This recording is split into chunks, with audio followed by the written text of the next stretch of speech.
Assalamu alaikum viewers, my name is Hina Mehjabeen. I hope you all will be fine. As you know, we have started the STA 301 Statistics and Probability Midterm Exam Preparation, and today I am sharing important quiz from lecture number 11 to 15, यानी lecture number 11, 12, 13, 14 और 15 के जो important MCQs हैं वो आप लोगों के साथ शेयर कर रही हूँ. बट टुडेज़ लेक्चर स्टार्ट करने से पहले अगर आप मेरे चैनल पर न्यू हैं देन प्लीज़ मेरे चैनल को सब्सक्राइब कर दें एंड बेल आइकन को क्लिक करना मत भूलिएगा ताकि upcoming lectures, different assignments, quizzes and papers के नोटिफिकेशंस आप तक पहुंच जाएं.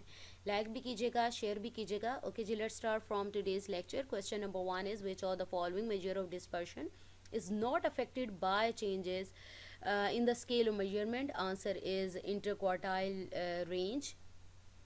Next question is the range can be used as a measure of dispersion for which of the following types of data. Answer is both continuous and discrete data.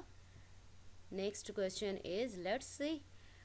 Question number 3 is which type of data set is quartile deviation most useful for? किसके लिए useful होता है? Small data sets with a skewed distribution. Skewed distribution के लिए होता है और small, ठीक है. Next question is, if the range of the data set is 0, what can you say about the data? Answer is all the values in the data set are the same. यानी सारी same है. Okay ji, next let's see what is the range of quartile deviation in a data set. None of the these, इसमें से कोई भी range है कि specific range नहीं होती, value पे depend कर रहा होता है. Answer is none of these. Which of the following measure of dispersion is resistant to outliers? Answer is interquartile range. Resistant है. इसको कट कर देते हैं हम. Okay, मैंने इसको इकट्ठा किया हुआ है, ठीक है. Next question is Chebyshev's inequalities can be used to determine the probability that a random variable is within how many standard deviations of its mean. Answer is any number, ठीक है. Answer is any number.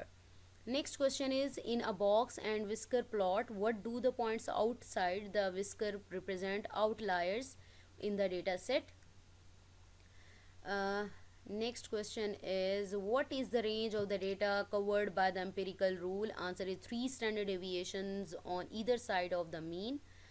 Next question is what or Chebyshev's inequality works for any distribution whether it is normal or not. Answer is false, यानी ये statement correct नहीं है और normal और उसके लिए नहीं होता. Next question is, the coefficient of skewness is a measure of the symmetry of the distribution. Next,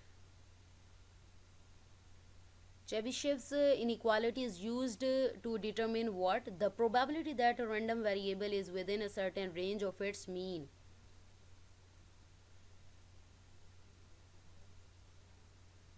Next question is, what is a box and whisker plot? Answer is a graph that shows the distribution of a data set. Now let's see the next question. In a box and whisker plot, what does the box represent? The box represents the interquartile deviations of the data set. ठीक है, ये इसके answer सारे ही correct हैं. मैंने इसको मतलब solve करके अब मैच भी किया. What is the second quartile in the 5 number summary? और सेकंड क्वार्टाइल यानी मिडल जो होता है, मीडियन जो होता है, वो सेकंड क्वार्टाइल कहलाता है. 5 समरी की बात हो रही है, ठीक है. 5 समरी में आप लोग देख सकते हैं. What does a long whisker in a box and whisker plot indicate? A large range of data. A large range of data. Now let's see what is the next question. The empirical rule is also known as 68 to 95 to 99.7 rule. ये याद रखिएगा, ठीक है. Sometimes mind में आ रहा होता है 80-20 वाला rule. Kurtosis is a measure of the peakedness or flatness of a distribution, ठीक है. और next question is, which of the following statement about Shepard's correction is true? It involves adjusting the median by a constant factor based on the sample skewness, ठीक है. तो ये इसको देख लीजिएगा, आप लोगों के हैंडआउट्स में गिवन है. Next is moments are used in statistics to.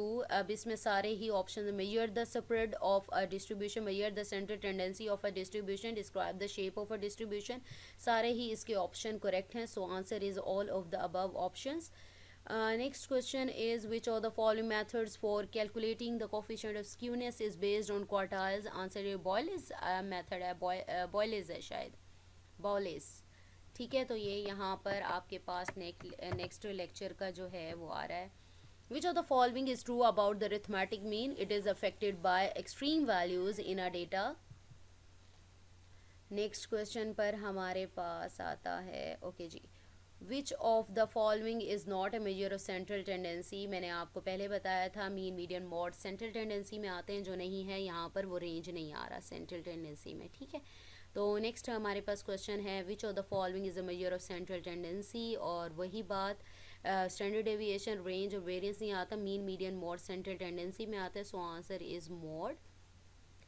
Next question is, which measure of dispersion is best suited for describing the spread of a data set that has a normal distribution. Normal distribution की जब बात करेंगे तो हमारे पास standard deviation आता है. ठीक है, आगे भी ऐसा ही कोई question आएगा बट different units की बात हो रही होगी, तो उसमें भी मैं आंसर बता दूंगी. What is difference between variance standard deviation? Variance is the square of the standard deviation. ठीक है, और ये हमारे पास आ गया. नेक्स्ट आ जाए question, what is the difference between mean deviation and standard deviation. Answer is mean deviation is more robust than the standard deviation. Next question is almost complete होने वाले हैं. Which of the following statement is true regarding mean deviation. It is always positive. ठीक है, ये हमेशा positive होती है. और यहाँ पर आपके पास नेक्स्ट क्वेश्चन है, what is arithmetic mean. The sum of all the data points divided by the number of data points. Let's see the next question. What is the formula for calculating the arithmetic mean? Answer is sum of all values divided by number of values. Next question is, the correlation coefficient range between -1 and 1. Answer is -1 and 1, यानी इस range जो है वो इसी के between होती है. Which of the following is not assumption of a linear regression. कौन से एजम्पशन नहीं है, सारी आ जाती हैं. जो नहीं आती वो dependent variable is normally distributed. ठीक है, ये इसका ऑप्शन नहीं है. Which of the following is not a way to interpret the strength of a correlation coefficient. None of the weak. उसने कहा नहीं है, वीक, स्ट्रॉन्ग, मॉडरेट सारा आ रहा है, नहीं इसमें से कोई भी नहीं है, यानी सारे ही आ रहे हैं इस रेंज में. ठीक है, तो answer is none. Positive correlation indicates an increase in one variable is associated with an increase in other variable. Positive होता है, नेगेटिव होता तो डिक्रीज होता, यानी इंक्रीज होने से डिक्रीज हो या डिक्रीज होने से इंक्रीज हो. Next is, the slope of the regression line represent the change in the dependent variables for a 1 unit increase in the independent variables. Next question is, which of the following is an advantage of using the arithmetic mean as a measure of central tendency. Answer is, it is easy to calculate. Next question is, which measure of dispersion is best suited for comparing the variability of two or more sets of data with different units. मैंने normal distribution का बताया था, तो उसमें था standard deviation, और यहाँ पर with different units की बात हो रही है तो coefficient of variation आ रहा है. So we have completed our today's lecture here, जो कि हमारा statistics STA 301 स्टेटिस्टिक प्रोबेबिलिटी का लेक्चर नंबर 1 to 15 तक था, यानी 11, 12, 13, 14, 15 लेक्चर्स के सारे इंपॉर्टेंट MCQs मैंने इसमें रख दिए हैं.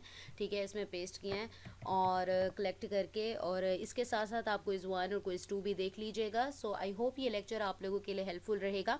मुझे अपनी दुआ में याद रखिएगा, अपना ख्याल रखिएगा. Take care. अल्लाह हाफिज़.